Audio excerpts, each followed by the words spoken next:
உங்கள் favourite TV ஷோக்களை இனி miss பண்ண தேவையில்லை. ZEE5 இல் முற்றிலும் இலவசமாக காணுங்கள், இங்கேயும் எப்பொழுதும். வக்கீல் சார், நான் தான் பேசுறேன். நந்தினி மேடம், சொல்லுங்க மேடம். லாஸ்ட் டைம் நாம மீட் பண்ணும்போது நான் ஒரு பிளான சொல்லி அத உடனே உங்களை எக்ஸிக்யூட் பண்ண சொல்லியிருந்தேன் இல்லையா? ஆமா மேடம், சொல்லுங்க மேடம். அது இப்ப எந்த கட்டத்துல இருக்கு? வக்கீல் சார், விக்ரம் இப்ப முருகன்ற பேர்லயும் மகா காவேரிங்கிற பேர்லயும் உயிரோட தான் இருக்காங்க. என்ன சொல்றீங்க மேடம்? அப்ப அவங்க இருக்கிற இடத்த கண்டுபிடிச்சிட்டீங்களா? கண்டுபிடிச்சு அவங்கள தீத்து கட்ட ஆளுங்களையும் அனுப்பி வச்சுட்டேன். இனிமே அவங்க தப்பிக்கவே முடியாது.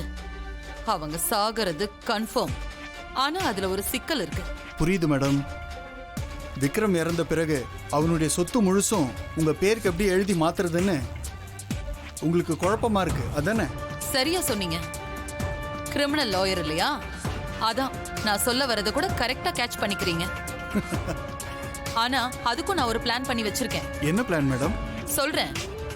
இப்ப விக்ரம் ஒரு பேங்க்லயோ இல்ல ஃபைனான்ஸ் கம்பெனிலயோ தன்னோட சொத்து மேல லோன் வாங்கி அத கரெக்ட் டைம்ல கட்டாம விட்டிருந்தா அந்த சொத்தை லோன் கொடுத்தவங்க சீஸ் பண்ணிடுவாங்க தானே? ஆமா மேடம், இது எல்லாருக்கும் தெரிஞ்ச விஷயம் தானே. அதத்தான் இப்ப நான் கையில எடுத்திருக்கேன். இது விக்ரம் சைன் போட்ட பிளாங்க் டாக்குமெண்ட்ஸ். ஓ. அவசரத்துக்கு தேவைப்படும் அவனை ஏமாத்தி வாங்கி வச்சிருந்தேன்.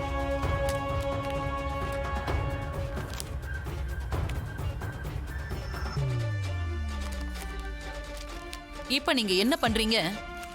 உங்க கூட கான்டாக்ட்ல இருக்கிற ஒரு பெரிய ஃபைனான்ஸ் கம்பெனி கிட்ட டீல் பேசி அவங்க கிட்ட விக்ரம் கோடி கணக்குல கடன் வாங்கின மாதிரி இந்த டாக்குமெண்ட்ஸ்ல ஃபில் பண்ணிடுங்க.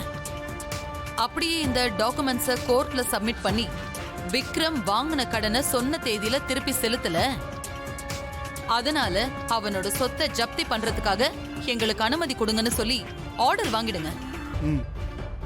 அதுக்கப்புறம் எந்த சிக்கலும் இல்லாம விக்ரம் சொத்து என் பேருக்கு வந்துரும். அந்த ஃபைனான்ஸ் கம்பெனிக்காரங்களுக்கும் உங்களுக்கும் என்ன பெர்சன்டேஜ் கொடுக்கணுமோ அதை நான் உங்களுக்கு கொடுத்துடுறேன். மேடம், கிரிமினல் வக்கீல் எனக்கே தோணாத ஐடியாலாம் நீங்க பண்ணிட்டு இருக்கீங்க மேடம். பாராட்டு பத்திரம் வாசிச்சதெல்லாம் போதும் வக்கீல் சார்.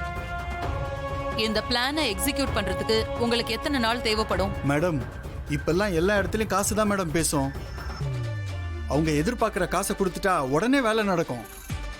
கொஞ்சம் கம்மி பண்ணலாம்னு நினைச்சா ஒரு வாரம் தள்ளி போகும், அவ்வளவுதான் மேடம். காசை பத்தி கவலை இல்ல, நீங்க உடனே பண்ணுங்க. Okay madam. மேடம், நீங்க சொன்ன மாதிரி எல்லா ப்ராசஸும் பண்ணி ரெடியா வச்சிருக்கேன். இன்னும் ஒரு வார்த்தை சொல்லுங்க, நாளைக்கே விக்ரமோட சொத்தை எல்லாத்தையும் ஜப்தி பண்றதுக்கு கோர்ட்ல ஆர்டர் வாங்கிறேன் மேடம். நாளைக்கா? அவ்வளவு நேரம் எல்லாம் கொடுக்க முடியாது. உங்களுக்கு 1/2 மணி நேரம் தான் டைம். அதுக்குள்ள கோர்ட்ல ஆர்டர் வாங்குங்க. 1/2 மணி நேரத்திலே? அது பாசிபிள் இல்ல மேடம். பாசிபிள் இல்லையா? காசு கொடுத்தா உடனே வேலை நடக்கும்னு நீங்க தானே சொன்னீங்க? ஆமா, நான் தான் மேடம் சொன்னேன். பின்ன என்ன, எவ்வளவு செலவானாலும் பரவாயில்ல, 1/2 மணி நேரத்துல ஆர்டரை கையில வாங்குங்க. Okay madam. பட் விக்ரமோட ஒட்டுமொத்த சொத்தையும் இப்போ உடனே கை வைக்க முடியுமான்னு தெரியல. அதனால ஃபர்ஸ்ட் ஹெட் ஆபீஸ் மட்டும் டார்கெட் பண்ணுவோம். ஓகே, சீக்கிரம் பண்ணுங்க. ZEE5 ஆப்பை டவுன்லோட் செய்து அனைத்து எபிசோடுகளையும் இலவசமாக பாருங்க.